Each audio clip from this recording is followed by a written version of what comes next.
बिस्मिल्लाहिर्रहमानिर्रहीम। अस्सलाम वालेकुम। मैं हूं चौधरी रफ़ीक पसवाल। आज की वीडियो में हम बात करेंगे कि वो कौन कौन सी ऐसी बातें या चीज़ें हैं जिनके बारे में हमें दूसरों को नहीं बताना चाहिए या इन बातों को दूसरों के साथ शेयर नहीं करना चाहिए।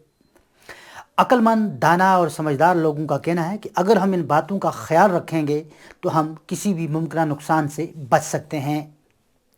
इन बातों में सबसे पहली बात यह है कि हमें कभी भी अपने दिल का राज किसी के साथ शेयर नहीं करना चाहिए, क्योंकि आज का दोस्त कल का दुश्मन भी हो सकता है। हाँ, सिर्फ ऐसे लोगों के साथ आप अपने दिल का राज, अपने दिल की बात शेयर कर सकते हैं जिन पर आपको मुकम्मल भरोसा हो या वो आपके आजमाए हुए लोग हों। नंबर 2, ये भी किसी को कभी नहीं बताना चाहिए कि मैं मुस्तकबिल में क्या करने वाला हूँ या मेरे मुस्तकबिल में क्या करने के इरादे हैं। इस बात में न बताने की हिकमत यह है कि हो सकता है आपसे कोई हसद करता हो या फिर आपका कोई दुश्मन हो, तो वो आपके इन मुस्तकबिल के मंसूबों को नाकाम करने के लिए पहले से ही आपके काम में रुकावटें डालना शुरू कर दे।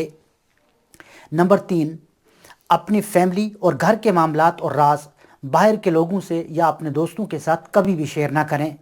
घर में मियाँ बीवी, बहन भाई या फैमिली के दीगर लोगों के साथ अनबन तो होती रहती है, ये हमारे माशरे का हिस्सा है, मगर घर की बात घर के दरवाजे से बाहर कभी नहीं जानी चाहिए।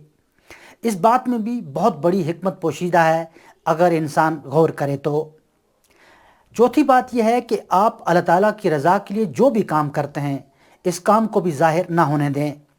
इस नेकी का चर्चा हरगिज़ ना करें, क्योंकि वो आप और अल्लाह के दरमियान एक मामला है और इस काम का बदला भी अल्लाह ताला ही ने आपको देना है। हिकमत यह है कि जब हम अपनी नेकी का दूसरों के सामने इजहार करते हैं तो उस नेकी में कमी वाक़ होने का ख़तरा होता है। नंबर 5, कभी भी किसी से अपनी आमदनी के बारे में ज़िक्र ना करें। आप कम कमा रहे हैं या ज़्यादा, जो भी जायज़ और हलाल तरीके से आपको मिल रहा है, बस उस पर अल्लाह ताला का शुक्र अदा करें, क्योंकि आसमान से ज़मीन पर आने में कोई देर नहीं लगती। नंबर 6, अपनी मंजिल के बारे में भी कभी ज़ाहिर ना करें। हर एक को ये बताना ज़रूरी नहीं होता कि आपकी मंजिल कौन सी है या आप किन रास्तों से सफ़र करेंगे, आप कितने दिनों तक सफ़र करेंगे और किस वक्त सफ़र पे निकलेंगे। ऐसा करने से आप अपने दुश्मन के नापाक इरादों से महफूज रह सकते हैं। नंबर 7, अपनी परेशानियों और अपने गमों का जिक्र भी अल्लाह ताला के बगैर किसी और से ना करें, क्योंकि लोग आपके दुखों में कमी के बजाय और ज़्यादा इजाफा करेंगे।